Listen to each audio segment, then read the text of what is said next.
ರಾಜ್ಯದಲ್ಲಿ ಪರಿಷತ್ ಅಖಾಡಕ್ಕೆ ಮೈತ್ರಿ ನಾಯಕರ ಸಿದ್ಧತೆ. ಅಂತಿಮ ಹಂತದಲ್ಲಿ ಜೆಡಿಎಸ್ಗೆ ದಕ್ಷಿಣ ನೈಋತ್ಯ ಕ್ಷೇತ್ರಗಳು. ದಳಪತಿಗಳ ಕೆಂಗಣ್ಣಿಗೆ ಗುರಿಯಾದ ಬಿಜೆಪಿ ನಾಯಕರ ನಡೆ. ಲೋಕಸಭಾ ಚುನಾವಣೆಯಲ್ಲಿ ಭಾರಿ ಸದ್ದು ಮಾಡಿದ್ದ ಪೆನ್ಡ್ರೈವ್ ಪ್ರಕರಣದಿಂದ ಮೈತ್ರಿ ಮುಂದುವರಿಯುತ್ತಾ ಅನ್ನೋ ಚರ್ಚೆಗಳು ಸಾಕಷ್ಟು ಸದ್ದು ಮಾಡಿತ್ತು. ಆದರೆ ಮೈತ್ರಿ ವಿಚಾರದ ಗೊಂದಲಕ್ಕೆ ತೆರೆ ಎಳೆದ ಬಳಿಕ ಪರಿಷತ್ ಚುನಾವಣೆಯಲ್ಲಿ ಬಿಜೆಪಿ ಮತ್ತು ಜೆಡಿಎಸ್ ಮೈತ್ರಿ ಪ್ರಾಬಲ್ಯ ತೋರಿಸಲು ಮುಂದಾಗಿದೆ. ಮೈತ್ರಿ ಪಕ್ಕ ಆಗಿದ್ದು, ಆದರೆ ಸೀಟು ಹಂಚಿಕೆ ಗೊಂದಲ ಮುಂದುವರೆದಿದೆ. ಜೆಡಿಎಸ್ಗೆ ಬಿಜೆಪಿ ಒಂದು ಸ್ಥಾನವನ್ನ ಬಿಟ್ಟುಕೊಟ್ಟಿದ್ದು, ದಳಪತಿಗಳ ಕೆಂಗಣ್ಣಿಗೆ ಗುರಿಯಾಗಿದೆ. ಈ ವಿಚಾರವಾಗಿ ಚರ್ಚೆಯನ್ನ ನಡೆಸಲು ದೊಡ್ಡಗೌಡರ ಮನೆಯಲ್ಲಿ ಸಭೆಯನ್ನ ನಡೆಸಲಾಯಿತು.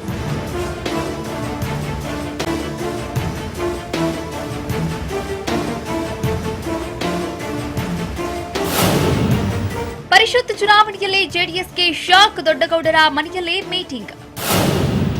2 ಸೀಟು ಕೇಳಿದ್ದ ಜೆಡಿಎಸ್ಗೆ ಸಿಕ್ಕಿದ್ದು ಒಂದೇ. ಕೊನೆಯ ಕಸರತ್ತಿನಲ್ಲಿ ದಳಪತಿಗಳು. ಪ್ರಜ್ವಲ್ ರಾಸಲೀಲೆ ಪ್ರಕರಣ ಬಳಿಕ ಮೈತ್ರಿಯೇ ಮುರಿದು ಬೀಳುತ್ತದೆ ಎಂಬ ಚರ್ಚೆ ಶುರುವಾಗಿತ್ತು. ಮುಜುಗರದಿಂದ ಹೊರಬಂದ ಉಭಯ ಪಕ್ಷಗಳು ಮೈತ್ರಿಯನ್ನ ಮುಂದುವರಿಸುವುದಾಗಿ ನಿರ್ಧರಿಸಿದ್ದವು. ಇದೀಗ ಸೀಟು ಹಂಚಿಕೆಯಲ್ಲಿ ಮತ್ತೆ ಅಪಸ್ವರ ಶುರುವಾಗಿದೆ. ಅತ್ತ ಬಿಜೆಪಿ ಪರಿಷತ್ ಚುನಾವಣೆಯೇ ನಡೆಯುವ ಒಟ್ಟು 6 ಕ್ಷೇತ್ರದಲ್ಲಿ 5 ಕ್ಷೇತ್ರಕ್ಕೆ ಅಭ್ಯರ್ಥಿಗಳನ್ನ ಘೋಷಣೆ ಮಾಡಿದೆ. ಇದು ಜೆಡಿಎಸ್ಗೆ ನಾಯಕರಿಗೆ ಮತ್ತೆ ನಿರಾಸೆ ಎದುರಾಗುವಂತೆ ಮಾಡಿದೆ.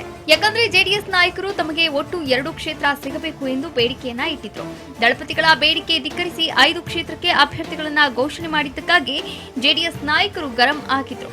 ದಕ್ಷಿಣ ಶಿಕ್ಷಕರ ಕ್ಷೇತ್ರದಿಂದ ಜೆಡಿಎಸ್ ಪ್ರಾಬಲ್ಯವನ್ನ ಹೊಂದಿದೆ. ಇನ್ನು ಮಂಡ್ಯ, ಮೈಸೂರು ಸೇರಿದಂತೆ ಹಲವು ಜಿಲ್ಲೆಯನ್ನ ಒಳಗೊಂಡಿರೋ ಈ ಕ್ಷೇತ್ರಕ್ಕೆ ಬಿಜೆಪಿ ತನ್ನ ಅಭ್ಯರ್ಥಿ ಎಸಿ ನಿಂಗರಾಜು ಅವರನ್ನ ಘೋಷಣೆ ಮಾಡಿದೆ. ಇದರಿಂದ ಜೆಡಿಎಸ್ ಟಿಕೆಟ್ ನಿರೀಕ್ಷೆಯಲ್ಲಿದ್ದ ಕೆಟಿ ಶ್ರೀಕಂಠೇಗೌಡರು ಬಂಡಾಯವಾಗಿ ಸ್ಪರ್ಧೆ ಮಾಡುವುದಾಗಿ ಆಕ್ರೋಶವನ್ನ ಹೊರಹಾಕಿದ್ರು.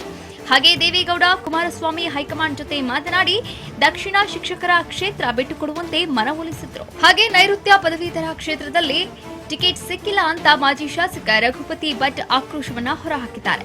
ಹಾಗೆ ಇನ್ನು ಕೆಲವೆಡೆ ಬಿಜೆಪಿಯಲ್ಲಿ ಟಿಕೆಟ್ ಸಿಗದಕ್ಕೆ ಅಸಮಾಧಾನ ತಲೆದೋರುತ್ತೆ. ಇದಕ್ಕೆ ಹೈಕಮಾಂಡ್ ಮಟ್ಟದಲ್ಲಿ ತೀರ್ಮಾನ ಆಗಿದೆ. ಇಲ್ಲಿ ರಾಜ್ಯ ನಾಯಕರ ಪಾತ್ರ ಇಲ್ಲ ಎಂದು ಆರ್ ಅಶೋಕ್ ಹೇಳಿಕೆಯನ್ನ ನೀಡಿದ್ದಾರೆ. ಕೇಂದ್ರದ ನಾಯಕರು ಘೋಷಣೆ ಮಾಡಿದ್ದಾರೆ, ಅದು ಪಾರ್ಟಿಯ ಡಿಸಿಷನ್. ಇದರಿಂದ ಪಾರ್ಟಿಯಲ್ಲಿ ಇದೆಲ್ಲ ಒಟ್ಟಿಗೆ ನಾವು ಕೆಲಸ ಮಾಡುವಂಥದ್ದು ನಮ್ಮ ಜವಾಬ್ದಾರಿ ಇದೆ. ಕೇಂದ್ರ ನಾಯಕರ ತೀರ್ಮಾನ. ನಾವು ನಮಗೆ 3 ಜನದ ಪಟ್ಟಿಯನ್ನು ಕಳಿಸೋಕ್ಕೆ ಹೇಳಿದ್ದೆ. ಒಂದೊಂದು ವಿಧಾನ ಪರಿಷತ್ಗೆ 3 ಜನ ಅಭ್ಯರ್ಥಿಯನ್ನು ಪಟ್ಟಿಯನ್ನು ಕಳಿಸೋಕ್ಕೆ ಕೇಂದ್ರ ನಾಯಕರು, ಅದೇ ಪ್ರಕಾರ ನಾವು ಕಳಿಸಿದ್ದೀವಿ. ಸೊ ಅವರು ಅಲ್ಟಿಮೇಟಾಗಿ ಅವರ ಇನ್ಫಾರ್ಮೇಷನ್ಸ್ ಏನಿದೆ ಬೇರೆ ಬೇರೆ ಸಂಘಟನೆಗಳ ಜೊತೆ ಬೇರೆ ಬೇರೆ ಮಾಹಿತಿಯನ್ನು ತೆಗೆದುಕೊಂಡು ಅನೌನ್ಸ್ ಮಾಡಿದ್ದಾರೆ. ಇದರಲ್ಲಿ ನನಗನ್ಸುತ್ತೆ ರಾಜ್ಯದ್ದೇನು ಪಾಲಿಲ್ಲ. ಇದರಲ್ಲಿ ಎಲ್ಲದ ಕೇಂದ್ರ ನಾಯಕರು ತೀರ್ಮಾನ ತೆಗೆದುಕೊಂಡಿದ್ದಾರೆ. ಅವರು ಕೂಡ ಒಳ್ಳೆಯ ತೀರ್ಮಾನ ತೆಗೆದುಕೊಂಡಿದ್ದಾರೆ. 4+2 ಸೀಟ್ ಹಂಚಿಕೆ ಬಗ್ಗೆ ಕೊನೆಯ ಕಸರತ್ತಿನಲ್ಲೇ ದಳಪತಿಗಳು. 5 ಕ್ಷೇತ್ರಕ್ಕೆ ಬಿಜೆಪಿ ಅಭ್ಯರ್ಥಿಗಳನ್ನ ಘೋಷಣೆ ಮಾಡಿದ್ದಕ್ಕಾಗಿ ಜೆಡಿಎಸ್ ನಾಯಕ ಕುಮಾರಸ್ವಾಮಿಗೆ ಮತ್ತೆ ಶಾಕ್ ನೀಡಿದ್ರು. ಈ ಟಿಕೆಟ್ ಘೋಷಣೆ ಬೆನ್ನಲ್ಲೇ ಜೆಡಿಎಸ್ ನಾಯಕರು ಮಾಜಿ ಪ್ರಧಾನಿ ದೇವೇಗೌಡರ ನಿವಾಸದಲ್ಲಿ ಸಭೆಯನ್ನ ನಡೆಸಲಾಯಿತು.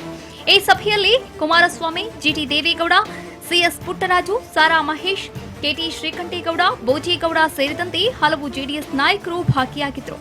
ಈ ಸಭೆಯಲ್ಲಿ ಬಿಜೆಪಿಯ ಏಕಪಕ್ಷೀಯ ನಿಲುವಿಗೆ ಹಲವು ನಾಯಕರು ಅಸಮಾಧಾನವನ್ನ ಹೊರಹಾಕಿದ್ರು. ಸೀಟು ಹಂಚಿಕೆ ವೇಳೆ ಜೆಡಿಎಸ್ ಜೊತೆ ಚರ್ಚಿಸಿ ಒಪ್ಪಿಗೆಯಾದ ಕ್ಷೇತ್ರಕ್ಕೆ ಅಭ್ಯರ್ಥಿಗಳನ್ನ ಘೋಷಣೆ ಮಾಡಬೇಕಿತ್ತು. ಆದರೆ ಹೀಗೆ ಏಕಾಏಕಿ ಅಭ್ಯರ್ಥಿಗಳನ್ನ ಘೋಷಿಸಿದ್ದು ತಪ್ಪು ಎಂಬ ಅಭಿಪ್ರಾಯ ಸಭೆಯಲ್ಲಿ ಕೇಳಿಬಂತು. ಹಾಗೆ ನೈಋತ್ಯ ಶಿಕ್ಷಕರ ಕ್ಷೇತ್ರದಿಂದ ಎಸ್ಎಲ್ ಬೋಜೇಗೌಡರಿಗೆ ಟಿಕೆಟ್ ನೀಡೋ ಬಗ್ಗೆ ಚರ್ಚೆಯಾಯಿತು. ಹಾಗೆ ಬಿಜೆಪಿ ಬಿಟ್ಟುಕೊಡಲಿರೋ ದಕ್ಷಿಣ ಶಿಕ್ಷಕರ ಕ್ಷೇತ್ರಕ್ಕೆ ಕೆಟಿ ಶ್ರೀಕಂಠೇಗೌಡ ಮತ್ತು ವಿವೇಕಾನಂದ ನಡುವೆ ಪೈಪೋಟಿ ಇದೆ. ಮಂಡ್ಯದ ಕೆಲ ನಾಯಕರು ಶ್ರೀಕಂಠೇಗೌಡ ಪರ ಬ್ಯಾಟಿಂಗ್ ಮಾಡಿದ್ದಾರೆ. ಹಾಗೆ ವಿವೇಕಾನಂದ ಪರ ಜಿಟಿ ದೇವೇಗೌಡ, ಸಾರಾ ಮಹೇಶ್ ಬ್ಯಾಟಿಂಗ್ ಮಾಡಿದ್ರು.